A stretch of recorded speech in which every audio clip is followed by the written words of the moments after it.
my name is Samantha and welcome to today's video. Today we're going to be talking about the 2023 craft share show season. Let's get into it.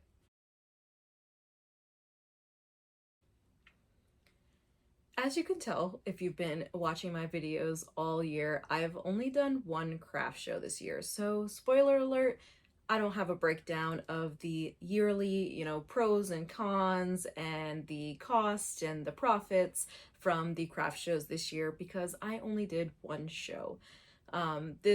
So spoiler alert, if you're just here for numbers, sorry, I have no numbers for you. I'll have that video linked down below for the one show that I did. If those of you who are interested in the story time as to why I didn't do any craft shows this year and if I'll continue to do craft shows next year, stick around. Long story short, it's because, moving and it's just too much. So this year in January, my boyfriend and I moved in together and moved to Ohio. So being in a new state and not within feasible driving distance of the place that I used to do shows, which was the DMV, that meant that I would have to try all new shows. And when you're trying new shows, it's a iffy situation. Is it going to work out? Is it not going to work out? Is it going to be safe? Is it not going to be safe? It's going to be profitable? Is it not going to be profitable? And you really don't know until you've tried it one time and then you go back and you do it again. So it's really a 2, maybe 3-year cycle of finding shows that are worth it or not worth it. And I just had a gut feeling. I knew we were not going to be in Ohio for a super long time. Like I figured, maybe a year, maybe 2. And so I just focused on being consistent with you guys, with my YouTube, and, getting settled into our new house, our new routine, learning how to live together, that sort of deal. And then, wouldn't you know, come August, we are packing up to move again. And so then we moved to where we are now in Pennsylvania. If you haven't already checked out the house tour, I'll have that link down below. Also the craft room tour. So moving twice in 1 year, it was definitely very overwhelming, and it's very hard to keep track of like inventory and what shows to do, what shows not to do. And like I said, in Ohio, it was too much. Now that I'm within driving distance of shows, and also Pennsylvania has awesome craft shows because, it's just a great state, especially with the Amish people that live here. So there's a lot of craft shows in Pennsylvania.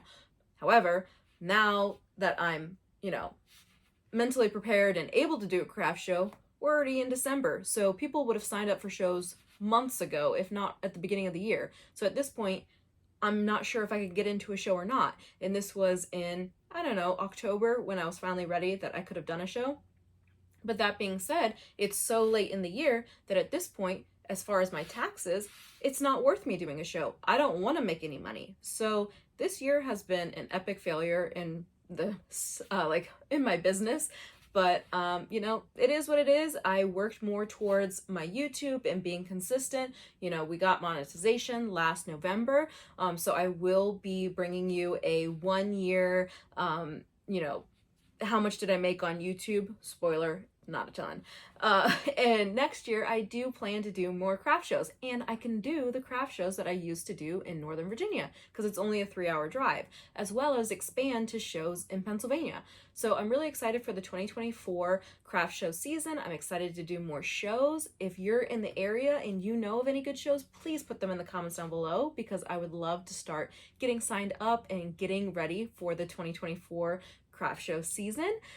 So I'm sorry that I disappointed you, and this year I didn't come with any craft show pros and cons and, every month or so giving you a new update on how the show was because I didn't do shows. But that being said, I do believe that I will be doing them in 2024. That's the goal. That's what I would like to do. I do need to start making some more inventory so I have stuff to take to shows. I've definitely, I think, maybe not mastered. I'm much more experienced at my booth and I know what it is that I want to bring to the table. So I have a much better idea of what to prepare and what to make. I have not bought fabric, like I've said multiple times, but I did buy more serging thread. So, these over here, which you can't see because of these threads, the cotton flannel that was meant to make the big blankets may just end up being towels because that's something tried and true that I know works. But let me know what you guys think in the comments down below. Please don't forget to like and subscribe, and have a wonderful day.